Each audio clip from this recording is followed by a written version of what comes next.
Hi everyone, welcome back to my YouTube channel. मेरा नाम मोनिका है और आज हम करेंगे सामाजिक विज्ञान की जो वर्कशीट नंबर 6 आई है क्लास 7th की। और आज का आपका टॉपिक है पर्यावरण, जो आपकी भूगोल का पार्ट है। ठीक है, आज की डेट है 6 अगस्त 2021। आज जो हम बात करेंगे जलमंडल और वायुमंडल के बारे में। पिछली वर्कशीट में हमने स्थल मंडल के बारे में जाना था। चलिए वर्कशीट को स्टार्ट करते हैं। जलमंडल, जल के क्षेत्र को जलमंडल कहते हैं। ठीक है, ऐसा क्षेत्र जहाँ पे जल होता है जलमंडल। यह जल के विभिन्न स्रोतों जैसे नदी, झील, समुद्र, महासागर आदि जैसे विभिन्न जलाशयों से मिलकर बनता है। यह सभी प्राणियों के लिए आवश्यक है। आप सब जानते हैं जल हमारे लिए कितना आवश्यक है। पानी 3 अवस्थाओं में हो सकता है। कैसे? ठोस अवस्था होती है जब वो बर्फ होता है, जम जाता है। तरल अवस्था जैसे वो होता है ये बहता हुआ सा। और गैस के रूप में होता है जिसको हम वाष्प भी बोलते हैं, स्टीम। ठीक है, अब आपसे पूछ रहे हैं इस टेबल में, तालिका में, आपने पानी को कहाँ और किस रूप में देखा है, इसके बारे में लिखिए। आपने पानी को ठोस रूप में देखा है, बर्फ में देखा है। ठीक है, बर्फ के रूप में देखा है। कैसे देखा है? बर्फ के रूप में देखा है, जैसे जूस में देखा है, या कॉफ़ी में देखा है, या गोला देखा है आपने बर्फ का। ठीक है, एक तो ये हो गया। फिर आपने तरल अवस्था में भी देखा है पानी को। ठीक है, पीने का पानी हो गया, वो लिख सकते हो। ठीक है, शिकंजी हो गई, उसमें लिख सकते हो। या नदी हो गई, वो लिख सकते हो। देखा है ना हमने, है ना? ऐसे लिख सकते हो। झील हो गई, झील देखी है आपने तो वो लिख दो, झील देखी है आपने। ठीक है, जो आपने देखा है ना, जो इन तीनों अवस्था में, वो बताना है यहाँ पे। और गैस वाष्प अवस्था में आपने स्टीम देखी, पानी उबलता देखा है अपने घर में, है ना? वो लिख दो, उबलता हुआ पानी, उसमें से वाष्प निकलता हुआ मैंने देखा है। ठीक है, क्या आपको लगता है कि पानी सभी जीवों के लिए आवश्यक है? कारण बताइए। जी हाँ, बिल्कुल, पानी सभी जीवों के लिए आवश्यक है, क्योंकि पानी के बिना जीवन संभव ही नहीं है।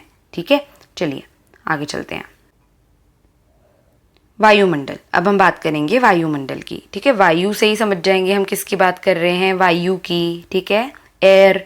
पृथ्वी के चारों ओर फैली वायु की पतली परत को हम वायुमंडल कहते हैं। पृथ्वी का गुरुत्वाकर्षण बल अपने चारों ओर के वायुमंडल को थामे रखता है। आपको पता है ना, पृथ्वी में गुरुत्वाकर्षण बल है, मतलब पृथ्वी में खिंचाव है जिसको वो सारी चीज़ों को अपनी तरफ खींचती है। तभी हम, जैसे अगर पृथ्वी ऐसी है तो हम उसके ऊपर खड़े हो पाते हैं, है ना? नहीं तो हम तो सब गिर जाएंगे नीचे, है ना? तो उस गुरुत्वाकर्षण से ही ना पृथ्वी अपनी ओर किसको खींचे रखती है?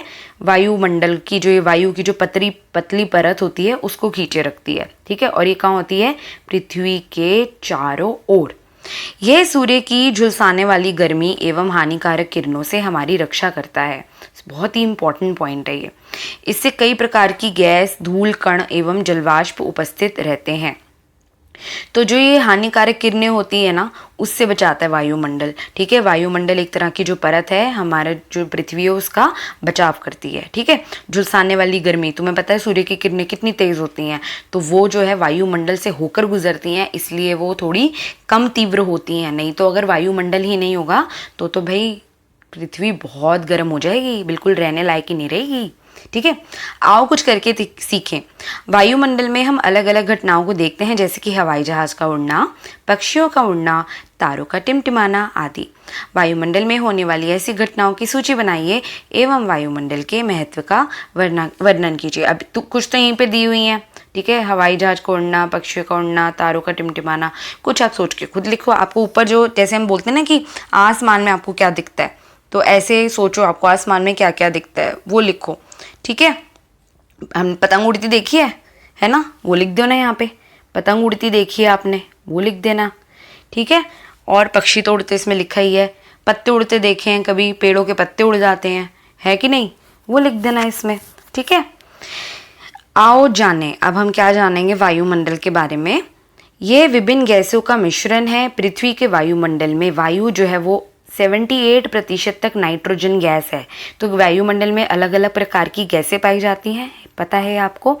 तो जो 78% गैस होती है वायुमंडल में, वो कौन सी होती है? नाइट्रोजन। ठीक है, और 21% जो होती है वो ऑक्सीजन, जो हम सबको जीने के लिए चाहिए ऑक्सीजन। वो कितना है? 21%।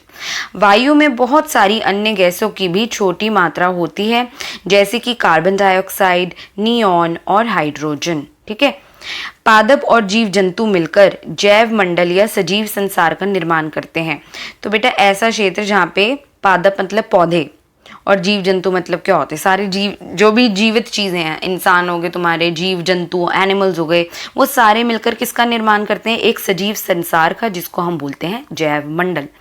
यह पृथ्वी का ऐसा क्षेत्र है जहां पर स्थल, जल और वायु मिलकर जीवन को संभव बनाते हैं। तो यहीं पर हमारा जल भी होता है, स्थल भी होता है, वायु भी होती है, और ये सारे सजीव संसार के जो भी हमारे घटक हैं वो सब होते हैं, जैसे पादप और जीव जंतु, और ये मिलकर जीवन को संभव बनाते हैं। तो जीवन संभव कहाँ बनता है, जैव मंडल में।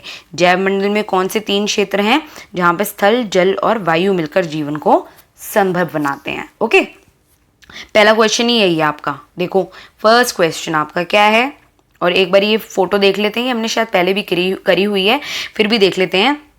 वायुमंडल की जो परतें हैं उनका नाम दिया है। इस चित्र को आप अपने कॉपी में बना सकते हैं। जो सबसे पहले यहाँ पे देखो दी हुई है ये जो पृथ्वी है, पृथ्वी के ऊपर यहाँ पे सबसे पहले शोभ मंडल, उसके ऊपर समताप मंडल, फिर मध्य मंडल, फिर ताप मंडल, और अंत में बाह्य मंडल, बाह्य बाहर की बिल्कुल, ठीक है, बाह्य मंडल। तो ये 1 2 3 4 5 6 पृथ्वी की जो वायुमंडल की जो परतें हैं उनके नाम हैं। आप इस डायग्राम को अपने रजिस्टर में बना सकते हैं। जैसे जैसे हम ऊपर जाते जाते हैं इनकी जो सारी विशेषताएं वो बदलती रहती हैं इन परतों की, ठीक है। अब क्वेश्चन नंबर 1 देखते हैं। जैव मंडल से आप क्या समझते हैं, इसमें आप ये वाला आंसर लिख देंगे। आंसर 1 है आपका ये, पादप और जीव जंतु मिलकर जैव मंडल या सजीव संसार का निर्माण करते हैं। ये पृथ्वी का वह संकीर्ण क्षेत्र है जहाँ स्थल, जल और वायु मिलकर जीवन को संभव बनाते हैं। ये आपका पूरा वन फर्स्ट क्वेश्चन। वायुमंडल की 5 परतों के नाम लिखो। तो अभी हमने डिस्कस करा, ये आपकी वायुमंडल की 5 परतें हैं। ये क्वेश्चन नंबर 2 का आंसर है। तो इसमें आप लिख देंगे शोभ मंडल नंबर 1, नंबर 2 हो गया आपका समताप मंडल, नंबर 3 हो गया आपका मध्य मंडल, 4th में आ गया आपका ताप मंडल, और 5th में बाह्य मंडल, ठीक है। तो ये सारी जो है आपकी वायुमंडल की 5 परतों के नाम हैं। ओके, आसान सी वर्कशीट थी आज की आपकी। ये डायग्राम बना लीजिएगा और ये क्वेश्चन आंसर सॉल्व कर लीजिएगा। और अगर कोई भी और सवाल है नीचे ज़रूर लिखिएगा। आपको वर्कशीट कैसी लगी मुझे ज़रूर बताइएगा। And do subscribe to my YouTube channel for more such videos. I will see you next time. This is Monika ma'am saying bye bye. Please take care of yourself.